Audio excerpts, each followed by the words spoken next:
I got an Amana dryer here.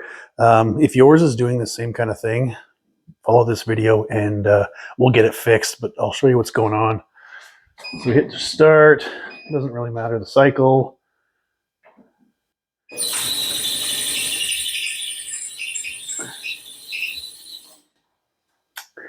Yeah, that does not sound good. Okay, so the first thing we're gonna do is take off the 2 screws that are in the back here on that hold the top panel on. It's just 1/4 inch screws. Should be 1 on each side. Sometimes, on a rarity, there'll be 1 in the center too, but this one doesn't have that, so we'll set that aside. Slide the whole top back, and then you can just lift it right up. So, in order to get to everything inside, we got to take this console off. We got to take the front off. It's quite a bit of stuff, but it's not tough to do. Make sure at this point that you've already unplugged the machine, because that's kind of a big deal. All right, so there's a couple 1/4 inch screws up top here that hold the console to the machine. I'm going to take out this one here that holds this board frame up where it needs to be.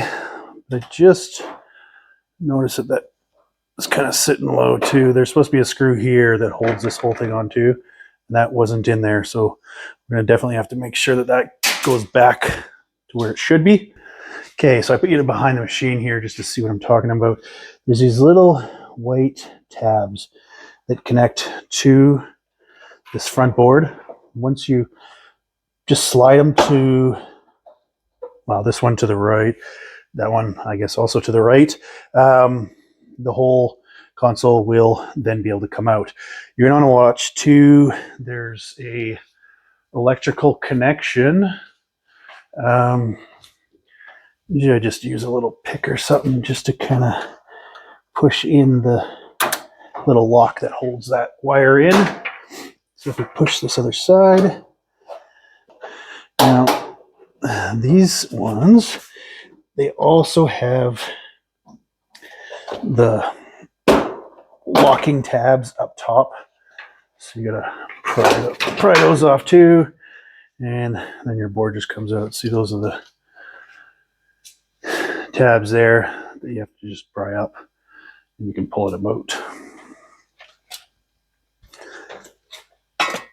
So usually this will come with it, but there's 2 screws in the front here that hold this one on. So we can take that off. Then everything else is just going to be right from the front here.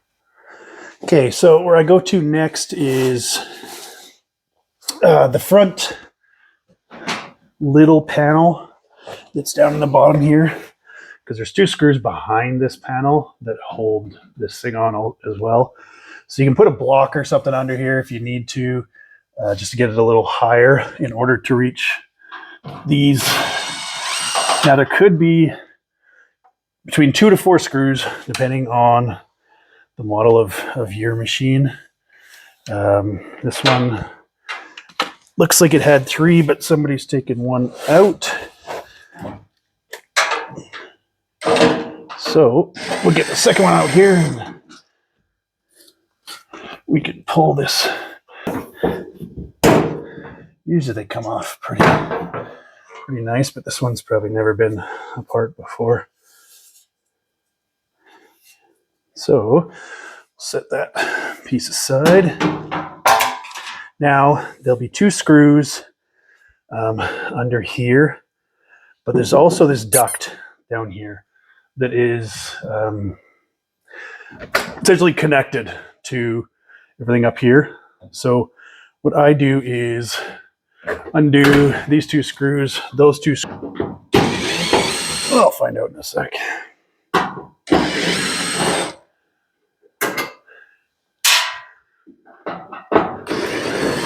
Once again, not everybody's machine's going to be exactly the same as this. They kept changing them so much when These guys came out. So I'm going to undo the 2 screws from in on the door. They're just Phillips. So that's the star. And this panel, I think, will come off without having to undo the whole ductwork, hopefully. So there is wiring connected to the bottom of this. I usually pull it out if I can, at least like this, because this one's really tucked away and it has a bunch of clips in it, and you got to do a lot of kind of farting around to get it all undone. So I'm just going to grab my pick and I'll get all that undone. We got the wiring all undone. You also want to undo this wire. This goes to these little sensor bars. Yeah, it's just a normal little quick connect. So we'll get these top ones have a slot in them. So I just undo them a little bit so it's not tight. Just so when I put it all back together, I can hook the top onto these screws and then everything else will line up. So now we need to undo the screws that are in this duct that connect it to this other piece of ducting here. So there should be just 2 screws on that. Then this whole thing will lift up and you can pull it back. The front rollers are hooked under the drum, so you might have to kind of wiggle it a little bit just to get it off the front of the drum because it's been riding there for who knows how long. So just lift. And this panel's not heavy or anything like that, so don't worry about it being really tough to move. Okay, so that's out of the way. When you take off these front panels that have the rollers in them, check out those rollers just to make sure that everything's good with them. They're usually okay. The front ones don't seem to take as much wear. I don't know why, but okay, so at this point we have to undo the belt. Move my mat a little closer here. This thing's going to need some serious vacuuming.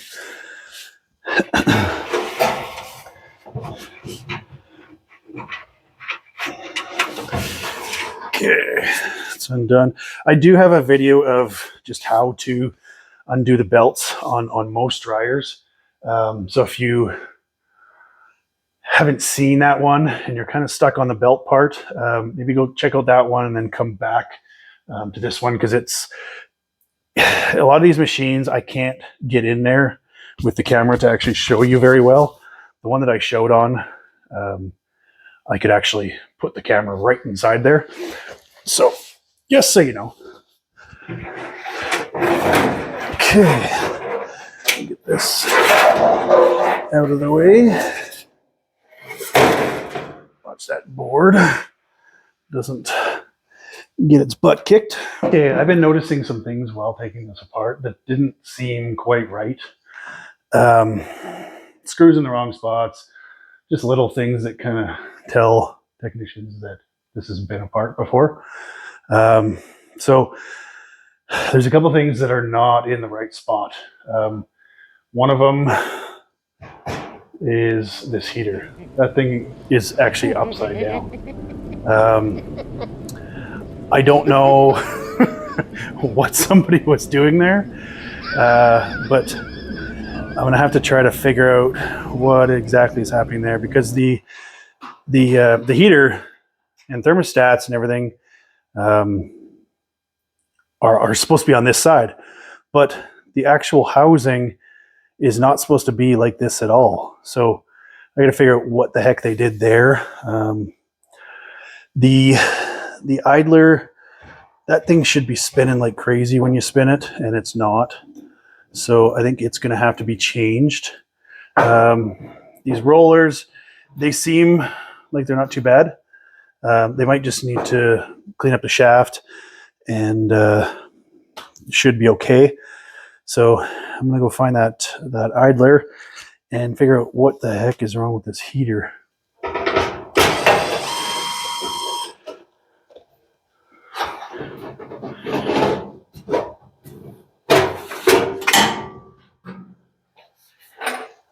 I'm just gonna run the vacuum through here first just to get it all cleaned out before I start putting things back into place. Okay, so I got the heater back in place the way it should be. Yeah, I don't know what somebody just didn't pay attention, I guess, when they took it out. It was also missing a screw up here, so I've put that back in, and I checked the actual measurements for all the thermostats and everything. Everything is good, so they must have been replacing a heater because it wasn't heating or whatever was happening. But it's all good. So I'm just going to take off those rollers and clean up the shafts on those. Looking at them, they look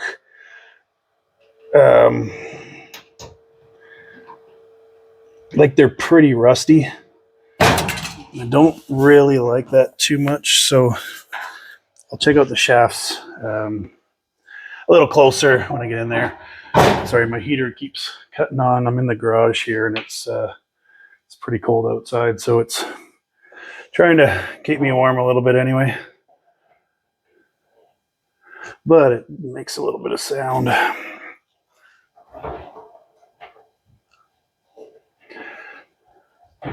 So I always wipe off the shafts first just to see what they actually look like, because sometimes you can see certain wear marks and patterns on the actual shaft that you might have to replace it. This one's actually not too bad. It just got a little bit rusty on the outside, the part that doesn't really matter at all out here. The roller doesn't ride in there or anything like that, so that's fine. So yeah, we'll just clean up these two shafts. I'll go find one of those idlers, and we'll change that guy out, and this machine will be good to go. Okay, so I got the idler. To take off the old one, there's a couple different sizes depending on which exact unit you have. So this one happens to be 10 mil, of course.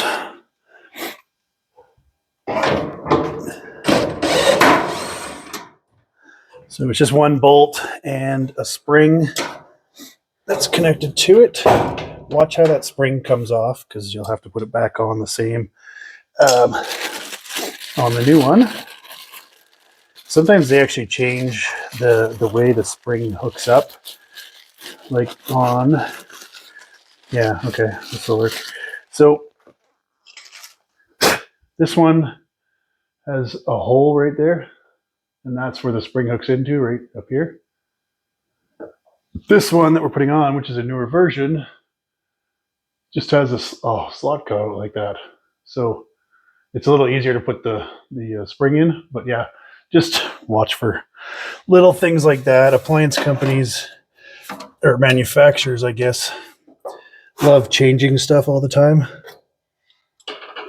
And sometimes they don't even tell you.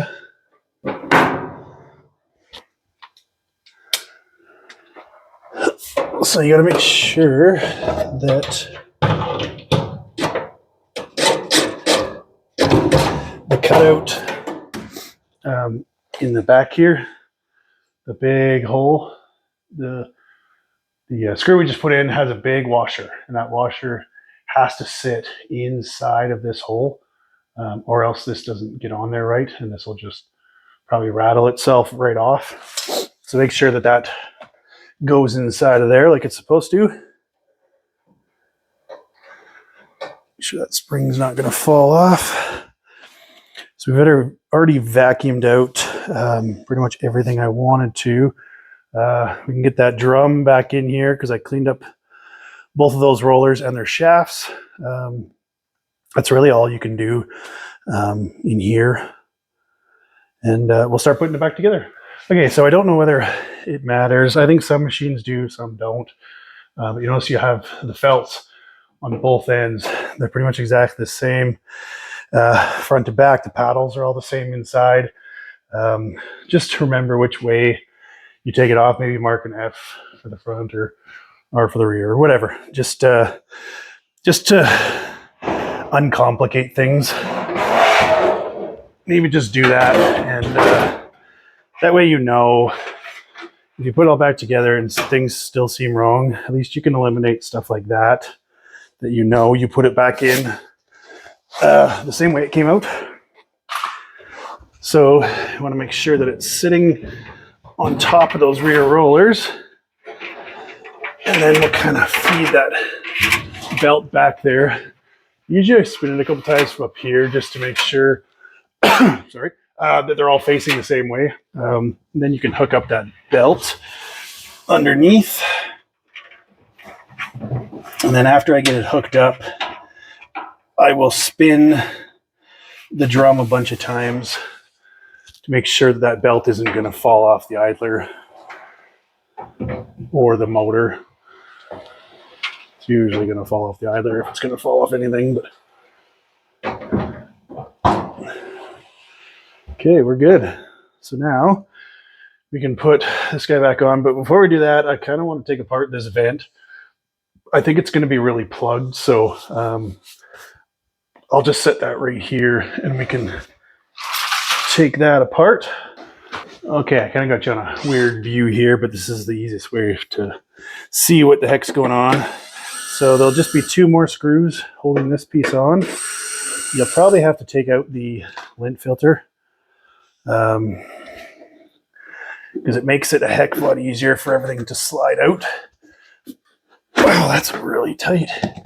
That shouldn't be that tight. That's ridiculous. No, that's why. It's all jammed up with just crap in there. And the vent piece where all the air is supposed to flow through,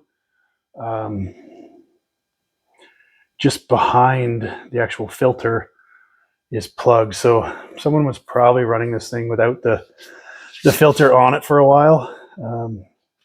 You just can't do that. So we'll give it a good vacuum and we'll put it all back together.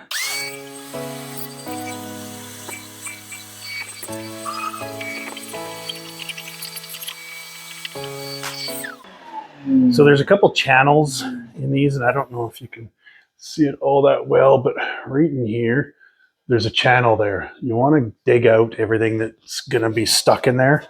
There's also one on this side up in here, and that's what guides the lint filter in and out. But that's why it was so tough to move, is because these channels are plugged, but I don't think anybody took this out for a while, or they were running it without the thing even installed, so everything got gummed up.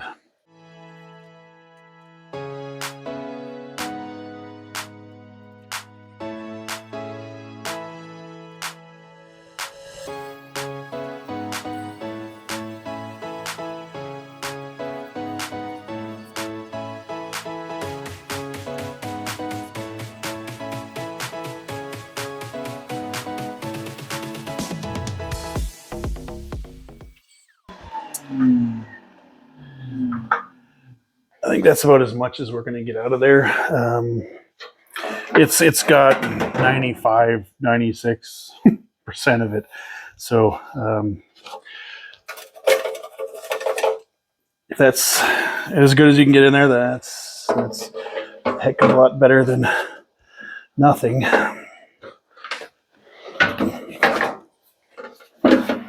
So putting this back on, it just kind of slides into place. You put your 2 screws back in, and you're good to go. It's not a tough one on these guys to actually put it into place, because it sort of sits out of the whole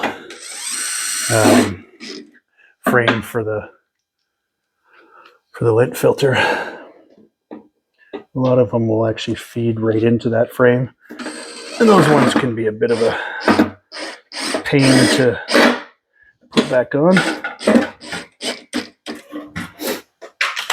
Okay, so like I was saying when I first took this piece off, you want to clean up these shafts too, get all that hair out from under there. That doesn't need to be in there, and that will just actually cause the rollers to eventually seize. It's amazing how much hair can just screw things right up. Okay, so we've put the console back on, put the top back on with those 2 screws from the back. We've been running it for a while now on high heat, just on a time dry. That way it won't cycle off on us. It's running great. It's heating great. No more sound. So if you have an Amana, which could also be a KitchenAid or Whirlpool, or even possibly a Kenmore, with this type of console display, this is how you're going to fix your machine if it's squealing like crazy. The only other thing we could have done differently is if one of the roller shafts or the rollers were damaged, we could have changed one of the rollers or the shaft itself. But these ones were fine, and it's running great. So anyway, we'll see you in the next one, and thanks for watching.